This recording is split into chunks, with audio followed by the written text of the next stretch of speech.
இந்த நாள் கிறிஸ்தவர்களுக்கு மிக முக்கியத்துவமான நாள். ஒரு நம்பிக்கையை கொடுக்கிற நாள். உலகத்திலே நம்மாலையும் ஜெயிக்க முடியும் என்று நினைவுபடுத்துகிற நாள் தான் இந்த ஈஸ்டர் நாள். கர்த்தர் நமக்காக உயிரோடு உதித்தார். உலகமோ அவரை மரணத்திற்கு உள்ளாக அவர் போய்விட்டார். இனி மரித்தவர் உயிரோடு எழும்புவதில்லை. உலகத்தில் எங்கேயுமே நடக்கலை, இதுவரை நடக்கவே இல்லை. இனி அவர் உயிரோடு எழும்புவதில்லை. நம்மை ரட்சிக்க வந்த அந்த மேசியா சிலுவையிலே அறைந்து கொல்லப்பட்டார். அவர் உயிரோடு எழுந்திருக்க எந்த வாய்ப்பும் இல்லை. அவருடைய கதை முடிந்து விட்டது. இனிமேல் அவர் நம் மத்தியில் இல்லை என்றுதான் அந்த நாளிலே எருசலேமில் வாழ்ந்த யூதேயா தேசத்தில் வாழ்ந்த எல்லா ஜனங்களும் நினைத்து கொண்டிருந்தார்கள். எல்லாம் அதான் நினைச்சாங்க. தன்னைத்தான் ரட்சித்துக்கொள்ள அவருக்கு முடியவில்லை என்று நினைத்தார்கள். மாம்சத்தின்படி இந்த தேசத்தை மீட்டு தருவார் என்று நினைத்தார்கள். அதனால் ராஜாவாய் அவரை நினைத்தார்கள். அதுவும் நடக்கலை. இந்த உலகத்தின்படி எதுவுமே நடக்கலை. கடைசியில் இவரைத்தான் மேசியா என்று நினைத்தோம். இவர் தான் நம்மை எல்லா பாடுகளுக்கும் மீட்டுக்கொள்வார் என்று நினைத்தோம். ஆனால் சன பொழுதிலே அது நடந்து விட்டது. உலகத்தாருக்கு எல்லாருக்கும் நடக்கிறது போல அவருக்கும் நடந்து விட்டது. அவரையும் சிலுவையில் அடித்து கொண்டு விட்டார்கள். இனி எந்த நம்பிக்கையும் நமக்கு இல்லை. அந்த தேசத்தின் மக்களுக்கு, இயேசுவை விசுவாசித்தவர்களுக்கு, அப்போஸ்தலர்களுக்கு ஒரு நம்பிக்கையும் இல்லை. இனிமே நம்முடைய வாழ்க்கை முடிந்து விட்டது. இயேசுவை பின்பற்றினோமே, அவர் பின்னாலே போனோமே, அவருடைய வார்த்தையை கேட்டோமே, இப்படிப்பட்ட சூழ்நிலை தான் அந்த நாட்களில் நிலவியது. பேதுரு என்ன பண்ணான்? தன்னுடைய பழைய வேலைக்கே திரும்பி போயிட்டான். 4-5 சீசர்களை கூட்டிக் கொண்டு மீன் பிடிக்கிறதுக்கே திரும்ப போயிட்டான். எனவே இனிமேல் அவர் இல்லை, இனி ஊழியம் இல்லை, இனி ஒன்றும் செய்ய முடியாது. அதோட மேசியாவின் கதை முடிந்து விட்டது என்று தான் நினைத்து கொண்டிருந்தார்கள். ஆனால் ஒன்று அற்புதம் நடந்தது. ஹல்லேலூயா! உலகத்திலே இதுவரை நடக்காத அதிசயம் நடந்த நாள் தான் இந்த ஈஸ்டர் நாள். ஹல்லேலூயா! இதுவரை நடக்க முடியாத, மனிதர்களால் கேள்விப்பட்டிராத ஒரு சம்பவம் நடந்த நாள் தான் இந்த ஈஸ்டர் திருநாள். எந்த மனிதனுடைய காதுகளிலும் மரித்தவர் உயிரோடே எழுந்து விட்டார் என்று யாரும் கேட்க முடியவில்லை. அது 3 நாள் கழித்து. ஒருவராலும் அதை நினைத்து கொள்ள முடியவில்லை. கொஞ்சம் கூட அவர்கள் எதிர்பார்க்கவில்லை. எல்லாம் அவங்கவுங்க வேலைக்கு போயிட்டாங்க. இயேசுவை பின்பற்றின எல்லாரும் அவங்க வேலைக்கு போயிட்டாங்க. இனி கதை முடிந்து விட்டு நினைத்தார்கள். ஹல்லேலூயா!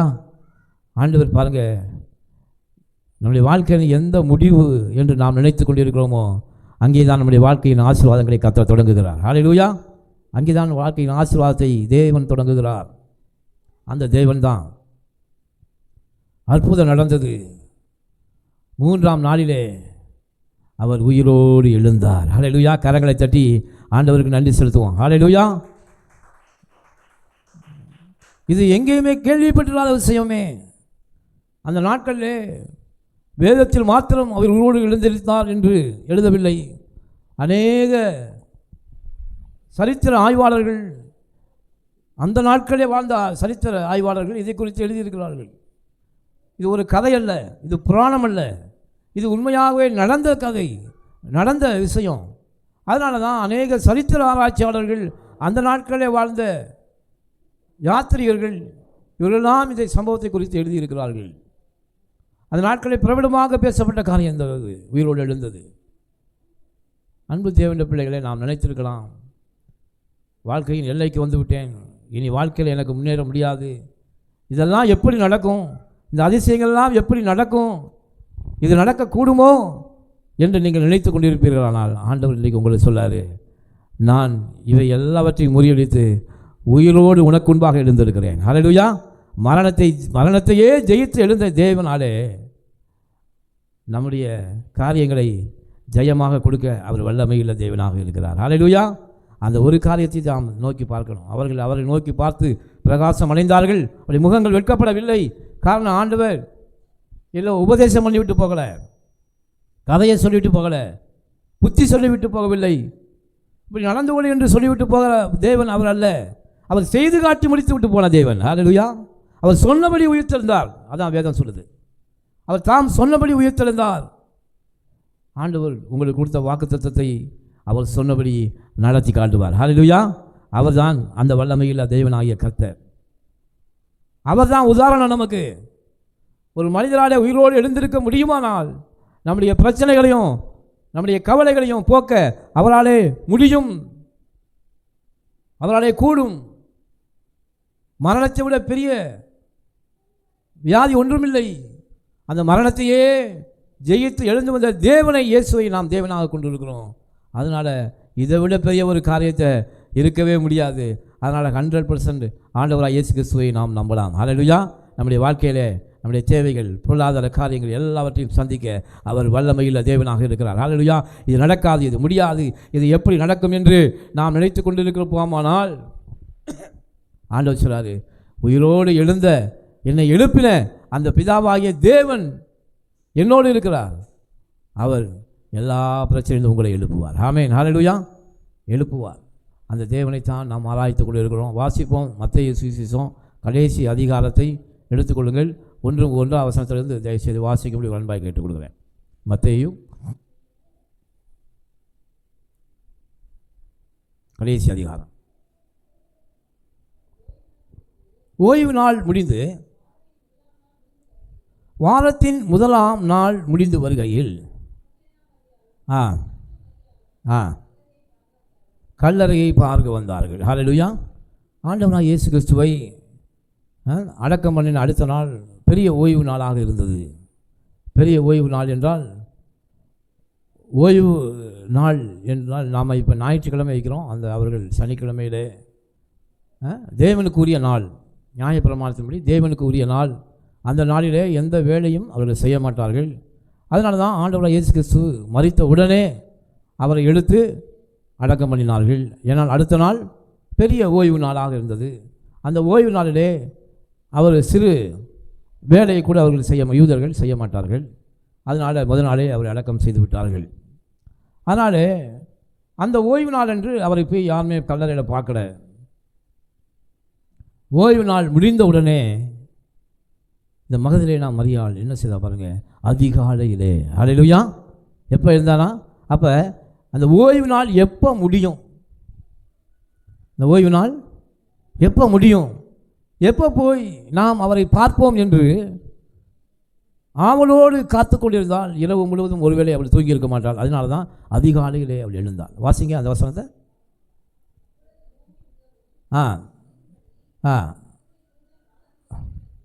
அப்பொழுது பூமி மிகவும் அதிரும்படி கர்த்தருடைய தூதன் வானத்திலிருந்து இறங்கி வந்தான். வாசலில் இருந்த கல்லை புரட்டி போட்டான். அவனுடைய ரூபம் மின்னல் போலவும் அவனுடைய வஸ்திரம் உறைந்த மலையைப் போலவும் வெண்மையாக இருந்தது. ஹல்லேலூயா. அவருடைய வஸ்திரம், ஏனென்றால் வானத்திலிருந்து பாருங்க, ஆண்டவராகிய இயேசு கிறிஸ்துவை அடக்கம் பண்ணின அந்த கல்லறை வாசலிலே ஒரு பெரிய கல்லை புரட்டி வைத்தார்கள் என்று சொல்கிறார்கள். ஒரு பெரிய கல். ஒரு சாதாரண மனிதனாலே அந்த கல்லை புரட்ட முடியாது. அதுவும் இந்த ஸ்திரீகளாலே நிச்சயமாக அதை புரட்ட முடியாது. அந்த கல்லை யார் எடுக்க முடியும்னா ஒரு தேவ தூதனாலே மாத்திரம்தான் அந்த கல்லை எடுக்க முடியும். இல்லை என்றால் ஒரு 5-6 பேர் சேர்ந்து அந்த கல்லை புரட்ட முடியும். இந்த சூழ்நிலையில் தான் ஒரு தேவ தூதன் வானத்திலிருந்து கீழே இறங்கி வந்து அந்த கல்லை என்ன செய்தான்? புரட்டி போட்டான். அந்த கல்லை என்ன செய்தான்? புரட்டி போட்டான். என்ன அர்த்தம் அப்படின்னா, தேவனை நாம் சந்திக்காதபடி, தேவனை நாம் பார்க்காதபடி, தேவனுக்கும் நமக்கும் ஒரு இடைவெளியை உண்டாக்குகிற ஒரு கல் அந்த கல். ஹல்லேலூயா. இந்த கல்லை எப்பொழுது ஒரு தேவ தூதன் புரட்டி போட்டானோ அந்த புரட்டி போட்ட அந்த நிமிடத்தில் தான் உள்ளே சென்று அவரை பார்க்க முடியும். நம்முடைய வாழ்க்கையில் கூட அன்பான தேவனுடைய பிள்ளைகளே, கர்த்தரை உன் தேவனை சந்திக்கும்படி ஆயத்தப்படு என்று வேதம் சொல்கிறது. நாம் தேவனை சந்திக்க நாம் புறப்படுவதற்கு அநேக தடைகள் நம்முடைய வாழ்க்கையில் இருக்கும். பார்த்துக்குங்க. ஏன்னா ஒரு மனிதன் ஆண்டவரோடு போய் இணைந்து விட்டால் அவன் ஆசீர்வதிக்கப்பட்டு விடுவான். அவன் ஆசீர்வாதத்தை பெற்றுக்கொண்டு விடுவான். இதை தடுக்கிறது தான் பிசாசுடைய வேலை. எல்லா மனிதருக்கும் கர்த்தரை சந்திப்பதற்கு ஒரு தடை, ஒரு கல் இருக்கிறது. அந்த கல்லை புரட்டி போட ஒரு ஆள் வேண்டும். ஹல்லேலூயா. அப்படி தான் பாருங்க, இவர்கள் வருவதை அறிந்த அந்த தேவதூதன் வானம் பூமி அதிரும்படியாக அந்த தேசத்தில் இறங்கினான். இறங்கி சர்வ சாதாரணமாக அந்த கல்லை புரட்டி கீழே போட்டுட்டு அதன் மேலே உட்கார்ந்திருந்தான். இதை அந்த ஸ்திரீகள் பார்த்தார்கள். இந்த ஸ்திரீகள் என்ன செய்தாங்க? பார்த்தாங்க. இப்போ பாருங்க, அந்த ஸ்திரீகளுக்கு இப்போ தடை இல்லை. ஏன் தெரியுமா? ஏன் அந்த கல் புரட்டி போடப்பட்டது? இந்த மகதலேனா மரியாதை குறித்து சொல்லப்பட்டிருக்குது. அதிகாலையிலே அவள் எழுந்தாள்.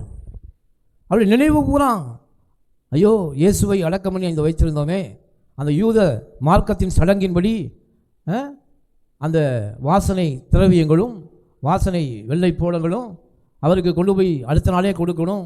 அடுத்த நாள் ஓய்வு நாளாக இருந்தது, அங்கு செலுத்த முடியவில்லை. அப்போ அந்த நினைவு அவளுக்கு, இரவு அவளால் தூங்க முடியவில்லை. கர்த்தரை குறித்து நினைத்து கொண்டிருந்தாள். அதுவும் எந்த கர்த்தரை? அவருடைய மனதில் படி மரித்து போயிருந்த கர்த்தரை அவள் நினைத்து கொண்டிருந்தாள். ஹல்லேலூயா. உயிரோடு இருக்கிற ஒருவரை நினைத்து கொண்டிருப்பது மிகவும் சகஜம். என் நாளை பின்ன அவர் உதவி நமக்கு வேணும் அப்படின்னு நினச்சிருப்போம். ஆனால் இவள் மரித்து போய் அடக்கம் பண்ணப்படுது அந்த கர்த்தர் மேலே அன்பு செலுத்தினான். அதிகாலையிலே அவள் எழுந்து, அதிகாலை ஒரு சொல்லப்பட்டு அதிகாலை இருட்டோடே எழுந்து அந்த கல்லறை நோக்கி ஓடினாள். ஒரு சில ஸ்திரீகளை கூட்டிக் கொண்டு. இப்போ பாருங்கள், அன்பு தேவனுடைய பிள்ளைகளே, என்றைக்கு நீங்கள் ஈஸ்டர் செய்தியாக கர்த்தரோடு பேசுகிறார், என்றைக்கு நீங்கள் ஆண்டவர் மீது அன்பு வைத்து அவரை சந்திக்க வேண்டும், அவரோடு பேச வேண்டும், அவரை நேசிக்கிறேன், அவர் என்னுடைய வாழ்க்கையிலே வெளிச்சத்தை கொடுக்க வேண்டும், அவருடைய துணை எனக்கு வேண்டும் என்று என்றைக்கு நீங்கள் ஆர்வமாய் அவர் மேலே இருக்கிறீர்களோ, அப்பொழுது உங்கள் வாழ்க்கையில் உங்களுக்கு முட்டுக்கட்டையாக இருந்த கல்லை தேவ தூதரை கொண்டு ஆண்டவர் புரட்டி போடுவார். ஹல்லேலூயா. தேவ தூதரை கொண்டு ஆண்டவர் என்ன செய்வார்? புரட்டி போடுவார். உங்கள் தடைகளை எல்லாம் ஆண்டவர் புரட்டி போடுவார். ஏனென்றால் உங்கள் உள்ளங்களை அறிந்திருக்கிற தேவன். இதே அந்த மரியாள் அசால்ட்டாக எழுந்திரிச்சு 8-9 மணி போல் போவோம் அப்படின்னு அவன் வந்திருந்தானா நிச்சயமாக அந்த கல் புரட்டி போட்டிருக்க மாட்டாது. அன்பு தேவனுடைய பிள்ளைகளே, கர்த்தர் என்ன செய்கிறார்னா உங்கள் மத்தியிலே அவர் சமீபமாக இருக்க விரும்புகிறார். ஹல்லேலூயா. அவர் வாசல் அருகே வந்திருக்கிறார் என்று வேதம் சொல்கிறது. அவர் சமீபமாக இருக்கிறார் என்று வேதம்.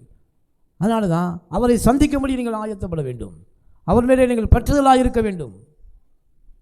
அப்படி நீங்கள் இருக்கும்போது உங்கள் வாழ்க்கையில் இருக்கிற தடைகளான கல்லை கர்த்தர் புரட்டி போடுவார். அடுத்த வசனத்தை வாசிங்க.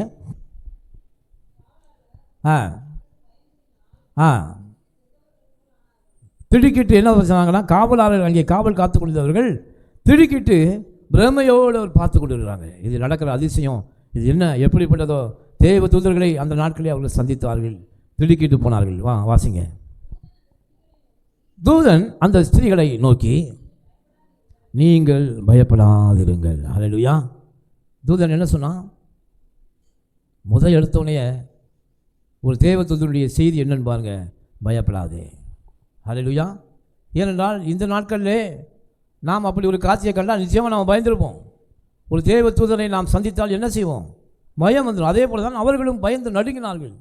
இது என்ன நடக்குது? ஆண்டவரை வைத்த கல்லறைக்கு முன்பாக இதெல்லாம் நடக்குது. இங்கே என்ன நடக்குது என்று அவர்களுக்கே புரியலை. காவலால் காத்து கொண்டிருந்தவர்கள் பிரமித்து நின்றார்கள். ஆனால் அந்த தூதன் பேசினான் பாருங்க, சொன்னான், ஸ்திரீகளே பயப்படாதிருங்கள். ஹல்லேலூயா. ஆண்டவர் இந்த நாளில் பயப்படாதீங்க ஆண்டவர் சொல்றார். ஹல்லேலூயா. பயப்படாதே, நான் உன்னோடு கூட இருக்கிறேன், பயப்படாதீங்க. ஏன் அதை சொல்கிறான்னா, எல்லாம் உங்கள் நன்மைக்காகத்தான் நடக்கிறது. ஆமென். ஹல்லேலூயா. ஆண்டவர் உங்களை பார்த்து தான் சொல்கிறாரு, பயப்படாதீங்க, உங்கள் எதிர்காலத்தை குறித்து பயப்படாதீங்க, அதை குறித்து கவலைப்படுகிற தேவன் ஒருவன் இருக்கிறார். அதனால தான் வேதம் சொல்லுது, கர்த்தர் மேல் உன் பாரத்தை வைத்து விடு, நான் பார்த்துக்கிறேன். உன் பாரத்தை நீ சுமக்காத, உன் வழியை நீ டிசைட் பண்ணாத, உன் வாழ்க்கையை நீ நிர்ணயிக்காதே. அதுதான் ஆண்டவர் வேதம் சொல்லுது, கவலைப்படுகிறதுனால் எவன் தன் சரீரங்களை ஒரு முடம் கூட்ட முடியும். இன்றைக்கு அநேகர் கவலைப்பட்டு கொண்டு இருக்கிறார்கள். இது என்ன நடக்குமோ, எப்படி இருக்குமோ? இந்த பயத்தை கர்த்தர் எடுத்து போட சொல்லுகிறார். ஏனென்றால் உன்னை தாயின் கருவிலே வேறு பிரித்து அழைத்து உன்னை உனக்கு என்னுடைய நாமத்தை வெளிப்படுத்தி எவ்வளவு பெரிய வேலையை செஞ்சிருக்காரு பாருங்கள். அது மாத்திரமில்லை, தன்னுடைய விலையேறப்பட்ட ரத்தத்தையே உனக்காக சிந்தி இயேசு ஒவ்வொருவருக்காகவும் மரணத்தை ருசி பார்த்தார் என்று விதம் சொல்கிறது. இப்படிப்பட்ட பெரிய ப்ராசஸை செய்த தேவன் உன்னை கைவிடுவாரா? ஹல்லேலூயா, கைவிடவே மாட்டார். ஹல்லேலூயா. அதான் அந்த தேவதூதன் சொல்ல பாருங்கள், பயப்படாதிருங்கள், பயப்படாதீங்க. ஏன் அப்படி சொல்லனா, எல்லாம் உங்கள் நன்மைக்காகவே நடக்கிறது. ஆண்டவர் இன்னைக்கு சொல்லாரு பாருங்கள், எது நடந்தாலும் அது உங்களுடைய நன்மைக்காக நடக்கிறது. ஹல்லேலூயா. எது நடந்தாலும் கவலைப்படாத, எது நடந்தாலும் நீ துக்கப்படாத, எல்லாம் உன்னுடைய நன்மைக்காகவே இது நடக்கிறது. ஹல்லேலூயா. உன் வாழ்க்கையை ஆசீர்வதிக்க போகிற தேவன் இவை எல்லாவற்றையும் வாழ்க்கையை செய்து கொண்டு இருக்கிறார். அது நன்மையாக முடியும். ஹல்லேலூயா. அது நிச்சயமாகவே. அதனால தான் எதை குறித்தும் இது நடக்கலை அது நடக்கலை என்று நீங்கள் கவலைப்படாதீர்கள். நிச்சயமாகவே உலகத்தாரை போல அல்ல, நம்முடைய தேவன் நம்மை கவனித்துக் கொண்டிருக்கிறார். எல்ரோயி, நம்முடைய ஒவ்வொரு அடிகளையும் அவர் கவனித்துக் கொண்டிருக்கிறார். நாம் நடக்க வேண்டிய வழியை போதிக்கிறார். நம்ம எங்கே போகிறோம் அவர் டிசைட் பண்ணுறாரு. நம்ம என்ன செய்ய வேண்டும் என்று அவர் முடிவு பண்ணுறாரு. அவருடைய கரங்களை நம்ம ஒப்பு கொடுத்துட்டு ஓடுவோம்னா எதை குறித்தும் கவலைப்படாதீர்கள். கர்த்தர் நிச்சயமாகவே முடிவு உண்டு, உன் நம்பிக்கை வீண் போகாது என்று கர்த்தர் சொல்கிறார். ஹல்லேலூயா. நிச்சயமாகவே நல்ல முடிவு உண்டு. ஆண்டு சொல்ல, நீ நினைப்பதற்கும் வேண்டிக் கொள்வதற்கும் அதிகமாய் கிரியை செய்கிற வல்லமையில் தேவன் நான், உனக்குள்ளே வல்லமையாய் நான் கிரியை செய்வேன் என்று கர்த்தர் சொல்கிறார். ஹல்லேலூயா. அடுத்த வசனத்தை வாசிங்க. பயப்படாதிருங்கள், நீங்கள் சிலுவையில் அறையப்பட்ட இயேசுவை தேடுங்கள் என்று நான் அறிந்திருக்கிறேன். அவர் இங்கே இல்லை, அவர் சொன்னபடியே உயிரோடு எழுந்தார். கரங்களை தட்டி கர்த்தருக்கு நன்றி செலுத்துவோம். ஹல்லேலூயா. சொன்னதை செய்கிற தேவனுங்க நம்மளே தேவன். அவர் எதை சொல்கிறாரோ, உலகத்தில் எதை வேணாலும் நம்புவாங்க. ஒரு மனிதன் இப்போது நான் அப்படி ஆக போகிறேன், பெரிய கலெக்டர் ஆக போகிறேன், பெரிய இன்ஜினியர் ஆக போகிறேன், தேசத்தை ஆளப் போகிறேன், பெரிய செல்வந்தன் ஆகப் போகிறேன் என்று நீங்கள் சொன்னீங்கன்னா ஒருவேளை அவர்கள் நம்புவார்கள். ஆனால் ஒரு மனிதர் எனக்கு இறப்பே இல்லை, நான் மரித்து 3 நாள் கழித்து உயிரோடு எழுந்திருப்பேன் அப்படி சொன்னால் எத்தனை பேர் நான் நம்புவோம்? எல்லாரும் நம்மளை பார்த்து சிரிப்பாங்க. இவன் என்னடா உலகத்தான் எல்லாருமே மரித்து அடக்கம் பண்ண போகிறாங்க, ஒருத்தவங்க கூட இது வரைக்கும் உயிரோடு வந்ததில்லை. அப்படியே ஒரு சில பேர் எழுந்து மரித்த உடனே சிலர் எழுந்திருக்கிறார்கள், 3 நாள் கழித்து எவருமே எழுந்ததில்லை. அது வேணால் அவர் நடக்கலாம். இவையெல்லாம் 3 நாள் கழித்து உயிரோடு எழுந்திருப்பான்றானே, எல்லாம் சிரிப்பாங்க. ஆனால் ஆண்டவர் சொன்னார் சீசர்கள்ட்ட, நான் கஷ்டப்பட்டு மரிப்பேன், என்னை அடிப்பார்கள், ஆனாலும் நான் 3ஆம் நாளே உயிரோடு எழுந்தேன் என்று சொன்னார். சொன்னதை கர்த்தர் செய்தார். ஹல்லேலூயா. நிச்சயமாக ஆண்டவர் சொல்றாரு, உன் வாழ்க்கையில் நான் உனக்கு எதை சொன்னேனோ, எந்த நோக்கத்திற்காக உன்னை நான் பிடித்தேனோ, எதற்காக உன்னை அழைத்தேனோ, நான் உன்னை குறித்து சொன்ன வார்த்தைகள் ஒன்றும் தரையில் விழாது, அது நிச்சயமாகவே உனக்கு நடக்கும் என்று கர்த்தர் சொல்கிறார். ஹல்லேலூயா. அது நிச்சயமாகவே அது நடக்கும், அது நிச்சயமாகவே நடக்கும். அதனால் மரித்த தேவன் உயிரோடு இருந்ததை காட்டு பெரிய அற்புதம் இல்லை, அதை விட அற்புதமாக நம்முடைய வாழ்க்கையில் நம்ம கர்த்தர் செய்யணும். நம்முடைய பிரச்சனைகள் எல்லாம் அவருக்கு சர்வ சாதாரணம். பிசாசு என்ன பண்ணான், அது மரித்து 3 நாள் பாதாளத்துக்கு போனாராம். அங்கே போய் காவலில் உள்ள ஆவிகள், அந்த ஆவிகளுக்கு பிரசங்கம் பண்ணினார். அவர் 3 நாள் பாதாளத்துக்குள்ளே போனார். இந்த 3 நாள் அவர் உள்ளே இருந்தப்போ உலகத்தில் அவர் இல்லை. உலகத்தில் அவர் இல்லாதனால ஒளி இல்லை, பரலோகத்திலும் அவர் இல்லை. இந்த 3 நாள் பாதாளத்தின் உள்ளே இருந்தார். அவர் இல்லாத அந்த நாட்களில் இந்த பூமியில் தேவனுடைய பிள்ளைகள் ஒன்றுமே செய்ய முடியவில்லை. ஆண்டவர் சொல்லார், என்னால் என்று உங்களால் ஒன்றும் செய்ய முடியாது. பேதுரு பாருங்கள், மீன் பிடிக்க போயிட்டான். தோமா பாருங்க, ஆண்டவர் பிரசன்னமாகும்போது அவன் இல்லை, சந்தேகப்படுறான். தேவன் இல்லாத ஒரு வாழ்க்கை என்பது அது வீணான வாழ்க்கை என்று சொல்கிறேன். கர்த்தர் இல்லாத வாழ்க்கை ஒரு வீணான வாழ்க்கை தான். ஆண்டவர் மரணத்தை ஜெயித்தவர். உலகத்தில் மிகப்பெரிய அற்புதம் அதுதான். அதை ஜெயித்த தேவன் நம்முடைய தேவன். அதனால தான் நம்ம வாழ்க்கையில் எது நடக்குதோ நடக்கலையோ நாம் நினைக்கணும், ஆண்டவரே நீங்கள் மறித்து உயிரோடு எழுந்திருக்க, அதை விட பெரிய அற்புதம் இல்லை. என்னுடைய விஷயங்களெல்லாம் காரியங்களெல்லாம் மிகவும் சர்வசாதாரணம். இது உங்களாலே கூடாத காரியம் ஒன்றுமில்லை. ஹல்லேலூயா. இது தேவனாலே எல்லாம் கூடும். அந்த நம்பிக்கை விசுவாசமும் ஒவ்வொரு விசுவாசிகளுக்குள்ளும் இருக்கணும், ஒவ்வொருவருக்குள்ளும் இருக்கணும். மரித்த தேவன் சொன்னபடியே உயிரோடு எழுந்தார். அவர் சொன்னபடியே நம்முடைய வாழ்க்கையிலே செய்வார். ஹல்லேலூயா. அதனால் சொன்னதை செய்கிற தேவனை தான் நாம் ஆராய்த்து கொண்டு இருக்கிறோம். ஆமென். ஹல்லேலூயா. தொடர்ந்து வாசிங்க. அவர் இங்கே இல்லை, தார் சொன்னபடியே உயிரோடு எழுந்தார். கர்த்தரை வைத்த இடத்தை இங்கே வந்து பாருங்கள். அன்பு தேவனுடைய பிள்ளைகளே, உலகத்திலே ஒரு அற்புதம் ஒன்று என்னென்னா, உலகத்திற்கு எல்லா கல்லறைகளிலும் என்ன இருக்குது? புதைக்கப்பட்ட ஒரு ஆளுடைய சடலம் இருக்கிறது. ஆனால் ஒரே ஒரு கல்லறை மாத்திரம் தான், எல்லா கல்லறைகளும் மூடி இருக்குது. ஆனால் ஆண்டவராக இயேசு கிறிஸ்து கல்லறை தான் இன்னைக்கு வரைக்கும் நீங்கள் போய் பார்த்தீங்கன்னா அந்த கல்லறை திறந்துருக்கு. அங்கே என்ன போட்டிருக்கு, எழுதியிருக்கலாம், அவர் இங்கே இல்லை, அவர் உயிரோடு எழுந்தார். ஹல்லேலூயா. இன்னைக்கு வரைக்கும் நீங்கள் கல்லறை போய் பார்த்தீங்கன்னா, இஸ்ரேல் நாட்டுக்கு நீங்கள் ஒருவேளை நீங்கள் போயிடலாம், இயேசுடைய கல்லறைக்கு போய் பாருங்கள். அங்கே என்ன எழுதியிருக்குன்னா, அவர் இங்கே இல்லை, அவர் உயிரோடு எழுந்து போயிட்டார்யா. ஹல்லேலூயா. அவர் உயிரோடு எழுந்து போய்விட்டார் என்று உலகத்திலேயே இல்லாத ஒரு கல்லறையின் மகிமை அந்த கல்லறைக்கு இருக்கிறது. அப்போ அதை பார்த்து நம்ம என்ன செய்யணும்? என் தேவனால் ஆண்டவர் சொல்றாரு, என்னோடு கூட நீங்கள் சரீரத்தில் அடக்கம் பண்ணப்பட்டீர்கள். நான் உயிரோடு எழுந்திருக்கும் போது நீங்களும் உயிரோடு எழுந்துட்டீங்க. ஆமென். நாம் உயிரோடு எழுந்துட்டோம். பாருங்க, நாம் உயிரோடு எழுந்து விட்டது சாதாரண மரணத்தை மாத்திரம் ஜெயிக்கலை, பாதாளத்தை வென்றிருக்கிறோம், பிசாசின் கிரியைகளை வென்றிருக்கிறோம், பிசாசுடைய அந்தகார வல்லமைகளை வென்றிருக்கிறோம். கிறிஸ்து இயேசு நமக்காக உயிரோடு எழுந்தும்போது நாமும் அவரோடு கூட அடக்கம் பண்ணப்பட்டோம். ஆனால் அவரோடு கூட நாமும் 3ஆம் நாள் உயிரோடு எழுந்திருக்கிறோம். அப்படித்தான் வேதம் சொல்லுகிறது. அப்போ நாம் நினைக்கிறோம், அவர் மாத்திரம் எழவில்லை, நாமும் உயிரோடு எழுந்திருக்கிறோம். ஹல்லேலூயா. நாமும் உயிரோடு எழுந்திருக்கிறோம். அதுதான் அந்த சிறப்பு. அந்த கல்லறைக்கு இருக்குது பாருங்கள், இன்னைக்கு வரைக்கும் இருக்குது. அவர் இங்கே இல்லை, உயிரோடு எழுந்தார். ஹல்லேலூயா. அடுத்த வருஷத்தை வாசிங்க. சீக்கிரமாய் போய் அவர் மரித்தோரிலிருந்து எழுந்தார் என்று அவருடைய சீசர்களுக்கு சொல்லுங்கள். ஹல்லேலூயா. தூதன் சொல்ல பாருங்க, யாருக்கு அந்த மெசேஜ் போகுது? அவருடைய சீசர்களுக்கு அதை சொல்லுங்கள். முதலாவது அந்த சீசர் யார் என்றால் நாமும் அவருடைய சீசர்கள் தான். ஹல்லேலூயா. நாமும் அவருடைய சீசர்கள் தான்.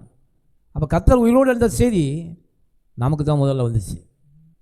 அந்த சீசர்களுக்கு போய் சொல்லுங்க. ஏன்னா அவன் வேலையை பார்த்துட்டு போயிட்டான், கதை முடிஞ்சிச்சியா. அந்த வேத பாரகரும் பரிசேயரும் அப்படி தான் சொன்னாங்க. அதில் ஒருத்தன் சொன்னான், ஏயா அப்படி போட்டு கிறிஸ்தவர்களை போட்டு அடித்து துன்புறுத்திக்கிட்டு இருக்கீங்க? இதுக்கு முன்னாடி இப்படி தான் ஒரு எலும்பி வந்து என்னை பின்பற்றிக்கணும் ஒருத்தன் வந்தான், அவன் கொஞ்ச நாளில் காணாமல் போயிட்டான். அதே போல் இது தேவனால் உண்டாகாமல் மனிதனாலே உண்டாகியிருந்தால் அவனா காணாமல் போயிடுவாயா, நீங்கள் விட்டுருங்க அப்படின்னு சொன்னது போல் ஆண்டவர் இயேசு இந்த நமக்கு அந்த ஜீவனை கொடுத்திருக்கிறார். ஹல்லேலூயா.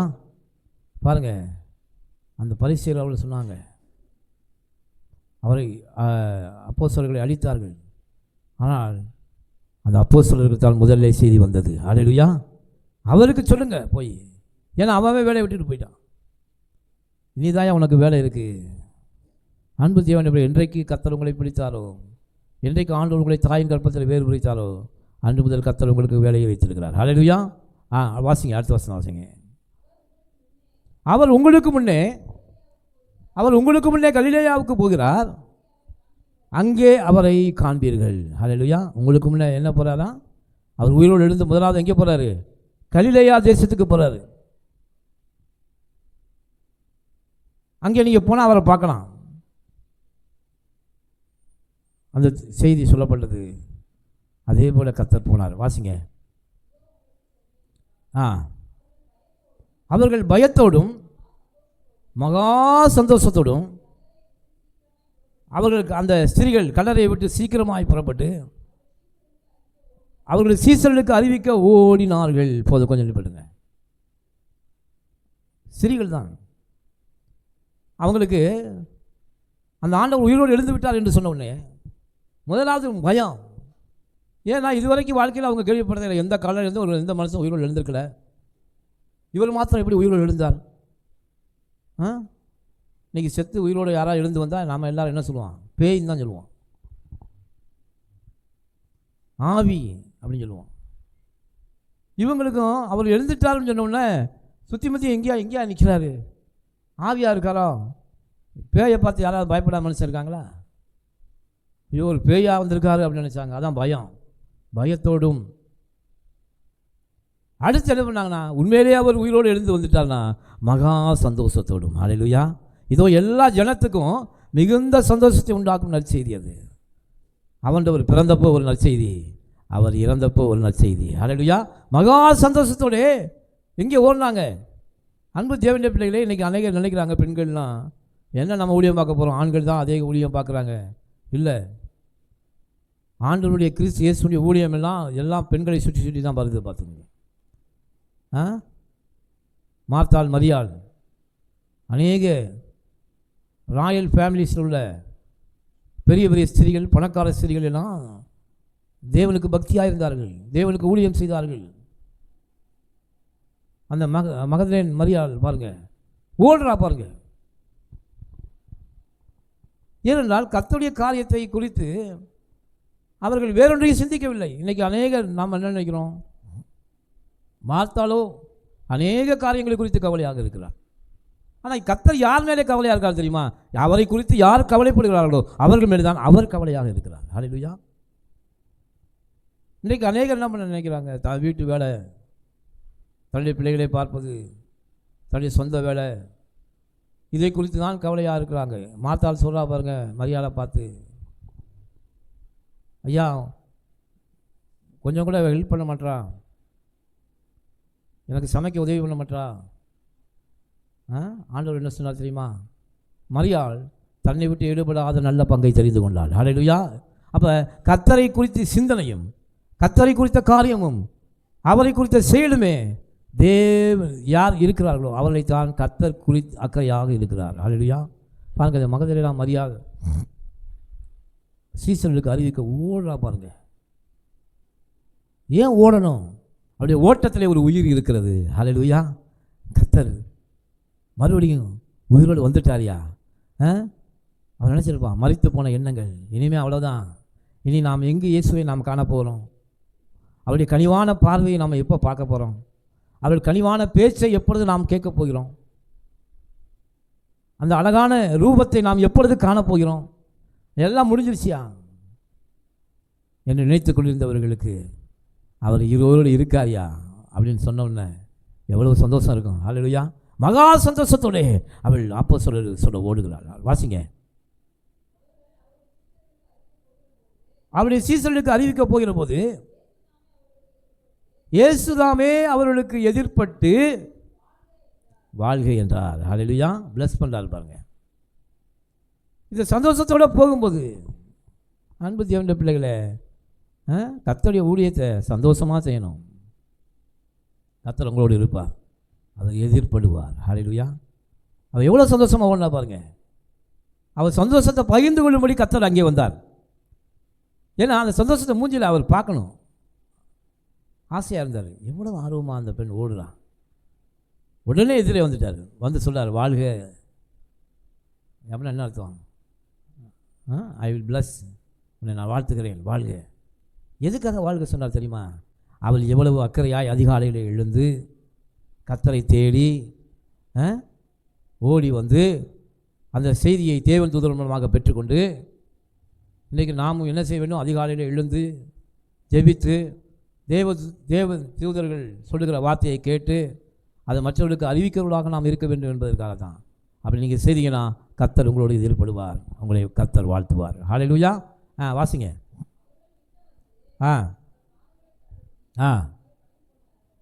அவர் கிட்ட வந்து அவர் பாதங்களை கழுவி அவரை என்ன செய்தார்களா? பணிந்து கொண்டார்கள். இப்போ அவங்களுக்கு இது சாதாரண இயேசு கிடையாதுயா, அவர் தேவன் என்று புரிந்து கொண்டார்கள். மரித்து உயிரோடு எழுந்த இயேசு, அவருடைய பாதத்தை பணிந்து கொண்டார்கள். வாசிங்க. அப்படி இயேசு அவர்களை நோக்கி, பயப்படாதீர்கள். 2வது வார்த்தை வருது பார்த்துங்க, நல்லா கவனித்து பார்த்துங்க. பரலோகத்திலிருந்து வருகிற வார்த்தையெல்லாம் மனிதனை குறித்து என்ன சொல்லப்பட்டிருக்குன்னா, தேவதூதன் வந்து என்ன சொன்னால், பயப்படாதீங்க. ஆண்டவர்னு சொன்னால் பயப்படாதீங்க, டோன்ட் வரி. உங்கள் துக்கம்லாம் சந்தோஷமாக மாறும். மாறிடுச்சு. நான் உயிரோடு எழுந்துட்டேன். நான் கர்த்தர் என்னை மீட்டுக்கொண்டார். இன்று நான் உன்னை ஜெனிப்பித்தேன். சங்கீதம் 2 போட்டிருக்கு. நான் உன்னை ஜெனிப்பித்திருக்கேன். கர்த்தர் மீட்டு கொண்டார். வாசிங்க. பயப்படாதீர்கள். சரி, பாருங்க. பயப்படாதீர்கள்.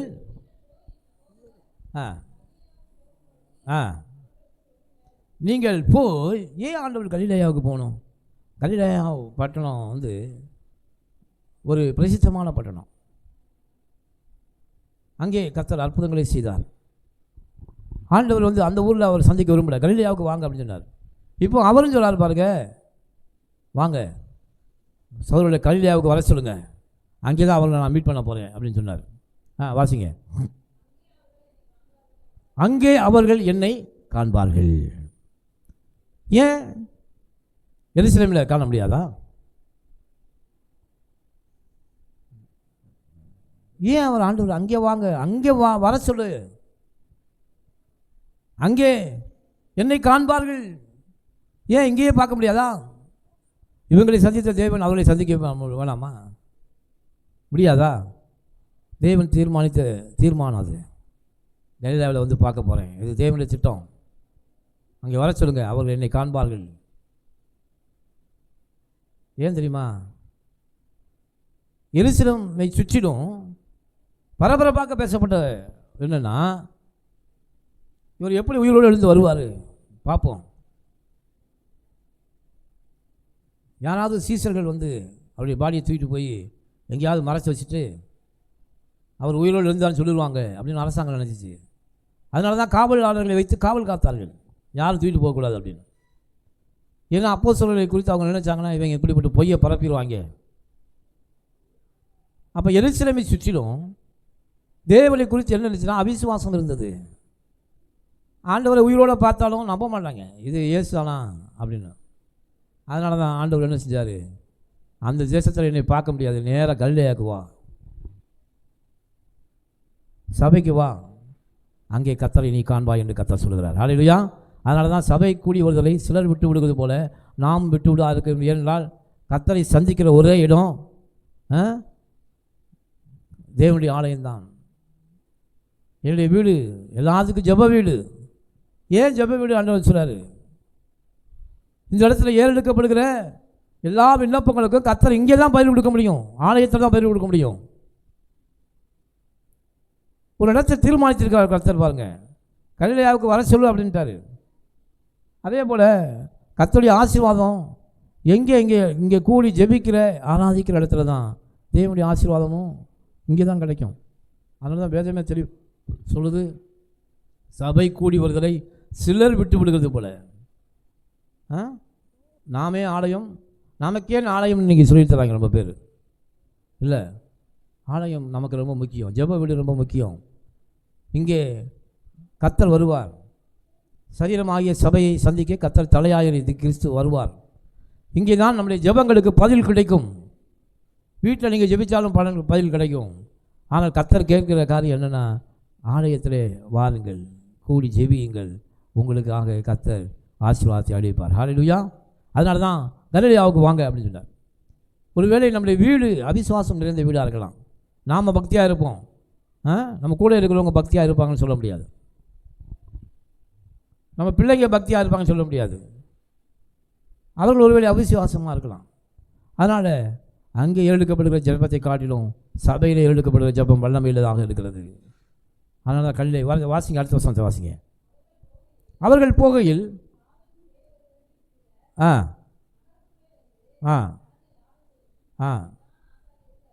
பிரதான ஆச்சாரியருக்கு போய் அறிவிக்க, இந்த காவல் காக்க அனுப்புனாங்க பார்த்துங்க, இந்த பிரதான ஆச்சாரியர்கள் அவங்க போய் சொல்லிட்டாங்க. பிரதான ஆச்சாரியர்கள் போய், ஐயா நாங்கள் காவல் காத்துக்கிட்டு இருந்தோம், ஒரு தேவதூதன் வந்து கல்லை புரட்டிட்டான். அங்கே உள்ளே பார்த்தா இயேசு இல்லை. எல்லாரும் சொல்கிறாங்க உயிரோடு எழுந்து விட்டார் என்று சொல்கிறார்கள். தேவதூதனே சொல்லிட்டு போயிட்டாங்க அப்படின்னு சொல்கிறாங்க. வாசிங்க.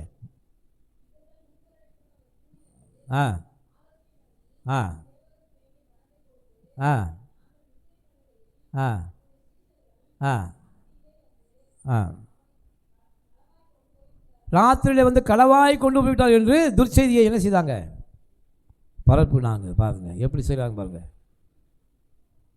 உயிரோடு எழுந்துட்டு தான் தெரிஞ்சுன்னா கிறிஸ்துவனால உலகமே போயிடும். அதனால் அப்படி சீசர்கள் வந்து இருட்டோடு இருட்டா அப்படி பாடியை தூக்கிட்டு போயிட்டாங்கய்யா அப்படின்னு நீங்கள் சொல்லுங்கள் எல்லாத்துட்டையும். ஏன்னா அவங்க என்ன காவல் காத்துட்டு இருந்தாங்க. இப்படி சொல்லி துர்ச்செய்தியை பரப்ப வைத்தார்கள். அடுத்த வசனத்தை வாசிங்க.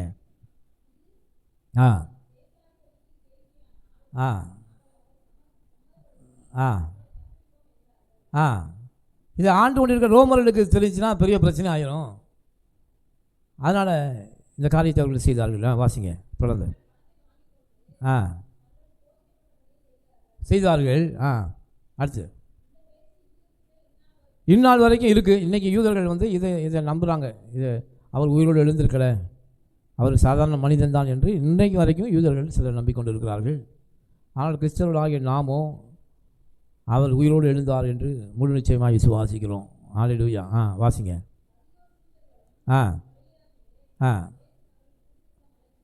போனார்கள். இயேசு தமக்கு குறித்திருந்த மலைக்கு அவர்கள் போனார்கள்.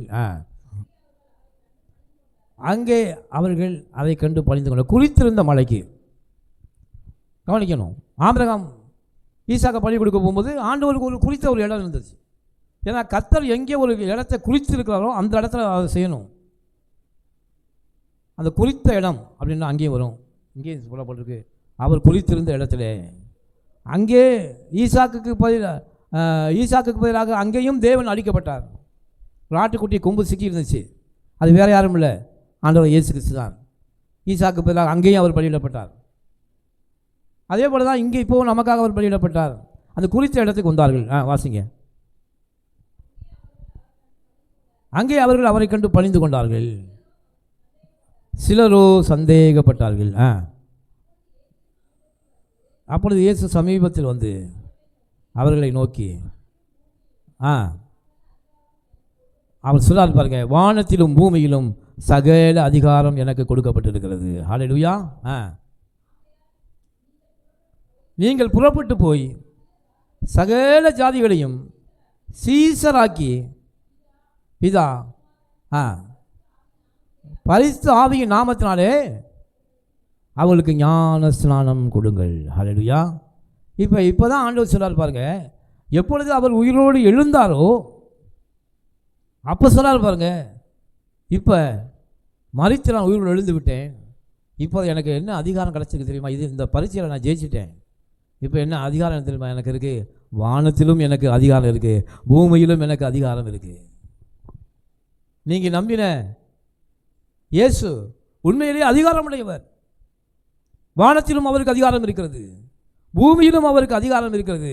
அதனால் நீங்கள் சந்தேகப்படாமல் விசுவாசிங்க. சந்தேகமே வேண்டாம். நம்முடைய ஆண்டவராக இயேசு கிறிஸ்து நமக்காக உயிரோடு எழுந்து இந்த உலகத்தை ஜெயித்தார். ஹல்லேலூயா. அவரை நம்பினர்கள் ஒரு நாளும் கெட்டு போவதே இல்லை. அதான் ஆண்டவர் சொன்னார். இப்போ சொன்னார், நீங்கள் போங்க, தைரியமாக போங்க, என்னுடைய நாமத்தில் அநேகரை சீசராக்குங்கள். ஆண்டவர் சொன்ன வேலை இதுதான். இன்றைக்கி அநேகர் ரட்சிக்கப்பட்டு என்ன நினைக்கிறாங்க அப்படின்னா, ரட்சிக்கப்பட்ட உடனே ஒரு ஊழியக்காரர் ஆகணும், பிரசங்கம் பண்ணணும், பாடணும், அப்படி இப்படி இன்றைக்கி ஆசைப்படுறாங்க. அதுவும் நல்லது தான், செய்ய வேண்டும். ஆனால் ஆண்டவர் சொன்ன என்ன தெரியுமா? நீ போய் பாடு, அதை செய், இதை செய்யலன்னு சொல்லலை. நீங்கள் உலகமெங்கும் புறப்பட்டு போய் சகல ஜாதிகளையும் என்ன ஆக்குங்க? சீசராக்குங்கள். அதுதான் விசுவாசிகளுடைய பிரதான வேலை. இன்றைக்கி சபைகள், அநேக சபைகளே விசுவாசிகளுக்கு என்ன அதிகாரம் இருக்குது, விசுவாசிகள் என்ன செய்ய வேண்டும் என்றே தெரியாமல் இன்றைக்கி நினைக்கிறாங்க. விசுவாசிகள்னால் நல்லா பாட்டு படிக்கணும், பிரசங்கம் பண்ணணும், நம்மளும் அப்படி ஆகணும், ஊழியக்காரர் கூட இப்படி ஆகணும், இப்படி ஆகணும், அதை செய்யணும், இதை செய்யணும் தான் நினச்சி கொண்டு இருக்காங்க. அதையிலும் நீங்கள் செய்வது நல்லது தான். ஆனால் ஆண்டவர் சொன்ன வேலை என்ன தெரியுமா? நீங்கள் புறப்பட்டு போய் சீசராக்குங்கள். அப்போ ஒரு விசுவாசிக்கு என்ன பங்கு அப்படின்னா, அவன் மகன் சபையில் இருந்து கனி கொடுக்க வேண்டும். நீங்கள் ஒரு மரத்தில் கனி இருந்துச்சுன்னா அநேகருடைய கண்கள் அந்த கனியில் போகும். உங்கள் வாழ்க்கை கனி கொடுக்குற வாழ்க்கையாக இருந்தால் அநேகர் உங்களை நோக்கி ஓடி வருவார்கள். அதான் கனி கொடுக்குற வாழ்க்கை. அநேகர் வந்து உங்கள் மேல் பிரியமாக இருப்பார்கள். அப்பொழுது அவர்கள் நீங்கள் சபைக்கு நடத்தலாம்.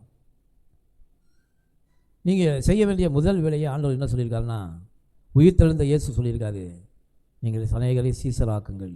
இப்போ கனி கொடுக்குறதுனா என்ன செய்யணும் அப்படின்னா, நான் சபைக்கு போகிற வருடத்தில் ஆண்டவர் என்ன பார்ப்பேன்னா, எத்தனை ஆத்துமாக்களை நான் ஆதாயம் பண்ணினேன், எத்தனை கனி கொடுத்தேன். 2 கனி கொடுத்தேனா? இந்த வருஷத்தில் நான் போகிறேனே, இத்தனை வருடமாக போகிறேனே. அன்றைக்கி நினைக்கிறாங்க, நான் என்ன சொன்னால் கேட்கவா போகிறாங்க, நான் சொன்னால் கேட்கவா போகிறாங்க, நான்லாம் சொன்னால் கேட்க மாட்டாங்க. இப்படி தான் நாம் நினைத்து கொண்டு இருக்கிறோம். ஆண்டவர் சொன்ன விசுவாசிக்கு முதல் வேலை சீசராக்குங்கள். அதுதான் நீங்கள் கனி கொடுக்குற வாழ்க்கை என்பது அநேகருக்கு தெரியும். நீங்கள் பரலோகம் அதைத்தான் கவனிக்குது. இன்றைக்கி நாம் கர்த்தருக்குள்ளே வந்து ஆசிரியக்கப்பட்டு ஆடம்பரமாய் வாழ்வது கனி கொடுப்பதல்ல. உன் வாழ்க்கையை பார்த்து, உன்னையை பார்த்து, உன் பேச்சை பார்த்து, உன் நடவடிக்கையை பார்த்து, உன் கிட்ட பிரியமாக வந்து நீ சொல்கிறதை கேட்டு எவன் ஒருவன் சபைக்கு வருகிறானோ அப்பொழுதே நீ கனி கொடுக்குறவனாக இருக்கிறாய். ஹல்லேலூயா. ஆண்டவர் சொல்றார், தேவனுடைய ஆலயத்தை வெறுங்கையா வராத, ஆத்துமாக்களோட வா. இன்றைக்கி உலகத்தில் அநேக சபைகளில் இதுதான் நடக்குது. நாங்கள் போன ஜீவ வார்த்தை ஆலயம் என்று ஒன்று இருக்கிறது. அங்கெல்லாம் பார்த்தீங்கன்னா ஒரு சில ஸ்திரீகள் தன்னுடைய சொந்த பணத்தை செலவழித்து அவங்க இருக்கிற பகுதியில் ஊழியம் செய்து தன்னுடைய சொந்த பணத்தை செலவழித்து ஒரு வேனை பிடிச்சி அந்த ஆத்துமாக்கள்லாம் ஏற்றிட்டு வருவாங்க. பார்த்துங்க, அங்கே வந்து யாரும் அவர்களுக்கு எந்த பணமும் கொடுக்க முடியாது, போகிறதில்ல, யாரும் எதுவும் செய்யறதில்லை. ஒரு ஆத்மாவை ஆதாயம் பண்ணுவது பரலோகத்துக்கு சந்தோஷம் நினச்சிட்டு தன் சொந்த பணத்தை செலவழித்து ஆத்மாக்களை கொண்டாந்து சபையில் விட்டுடுவாங்க, திருப்பி கொண்டு அவங்க வீட்டில் விடுவாங்க. எவ்வளோ ஆர்வம் பாருங்க. அப்படி அவங்கள கூட்டிகிட்டு போய் பாஸ்டர் ஜெபம் பண்ணுவாங்க, பாஸ்டர் சந்தோஷப்படுவார். இதில் தான் சந்தோஷம் உண்மையாக விசுவாசிக்கு. நம்ம ஆடம்பரமாக சபைக்கு வந்தோம், ஆடம்பரமாக போகிறோம், ஆசீர்வாதமாக இருக்கணும், இது உலகம் வேண்டுமானால் இதை பார்த்துக்கொள்ளும். ஆனால் கர்த்தர் நம்மளை பார்க்குற பார்வை வேறு. சபைக்கு வருகிறாயே, எத்தனை கனிகளை கொடுத்த, எத்தனை ஆத்துமாக்களை ஆதாயம் பண்ணினாய். கர்த்தருக்கு எது பிரியம்னா ஆத்துமாக்களை ஆதாயம் பண்ணுறவர்களுக்கு பார்த்து தான் தேவனுக்கு பிரியம். அவர்களை பார்த்து தான் தேவன் ஆசீர்வதிக்கிறார். அதுதான் உன் பொக்கிஷங்களை பரலோகத்தில் சேர்த்து வைக்கணும்னு ஆண்டு சொன்னார். ஒவ்வொரு ஆத்மா ஒரு பொக்கிஷம். நீ ஒரு ஆத்மாவை கொண்டு விட்டுட்டீங்கன்னா பரலோகத்தில் பொக்கிஷம் உனக்காக திறக்கும், வான மண்டலத்தின் பொக்கிஷம் திறக்கும். இளங்கொள்ளாமல் போகும்போது ஆசை உனக்கு வரும். பாருங்கள், அப்படி கொண்டாந்து வேனில் விட்ட இன்றைக்கி அவர்களெல்லாம் பார்த்தா நீங்கள் நிச்சயமாக அவங்க பெரிய ரிச்சாக இருக்காங்க. ஆண்டவருக்கு ஆத்மாவை ஆதாயம் பண்ணினவர்கள் ஒரு நாளும் வெட்கப்பட்டு போவதில்லை. அவ்வளோ ரிச்சாக இருக்காங்க இன்றைக்கி பார்த்துக்கங்க. அவங்கெல்லாம் ஒரு காலத்தில் பஸ் இல்லாமல் நடந்து வந்தவர்கள் இருக்கிறார்கள், வேனில் வந்தவங்க இருக்காங்க. ஆனால் இன்றைக்கு அவர்கள் சொந்த காரிலே வருகிறார்கள். ஹல்லேலூயா.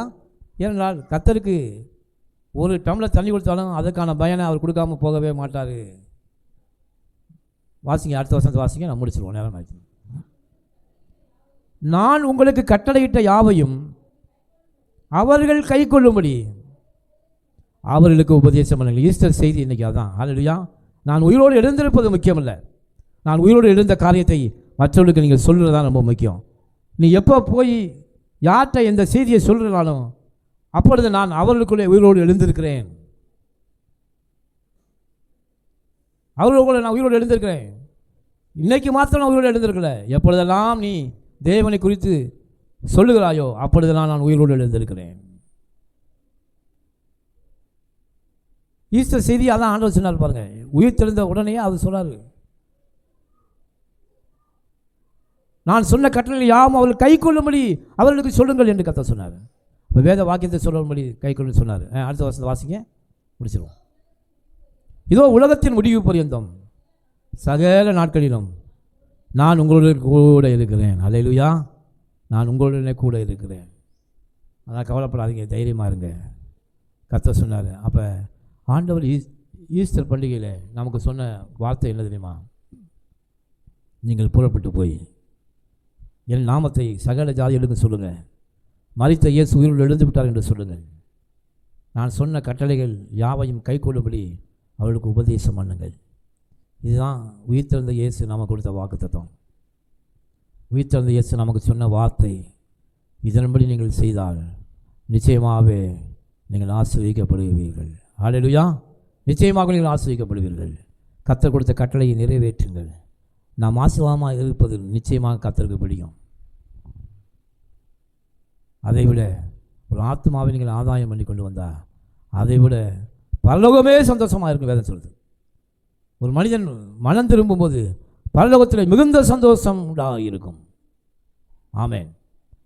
பரலோகம் சந்தோஷப்படணும்னா, பரலோகத்தில் நன்மையான ஈவுகள் நமக்கு வர வேண்டும் என்றால் நாம் ஆத்மாவை ஆதாயம் பண்ணுவோம். இந்த வருஷத்தில் எப்படியாவது கர்த்தருடைய நாமத்தை சொல்லி சபைக்கு அழைத்து வருவோம், கனி கொடுக்கிறவர்களாக இருப்போம். கர்த்தர் வருகிற இடத்திலே நம்மை ஆசீர்வதித்து நிச்சயமாக உயர்த்துவார். இதுதான் ஈஸ்டர் பண்டிகையிலே கர்த்தர் அப்போஸ்தலர்களுக்கு சொன்னது. இன்று அதே வார்த்தைகளை உங்களுக்கும் அவர் சொல்லுகிறார். இந்த வருடத்திலாவது ஆத்தும ஆதாய பணியை தொடங்குங்கள். கர்த்தர் உங்களை மாத்திரமல்ல உங்கள் குடும்பத்தையும் ஆசீர்வதிப்பார். கண்களை மூடி நாம் ஜெபம் பண்ணுவோம். ஹல்லேலூயா. அப்படியே ஒரு பாடலை பாடி ஜெபம்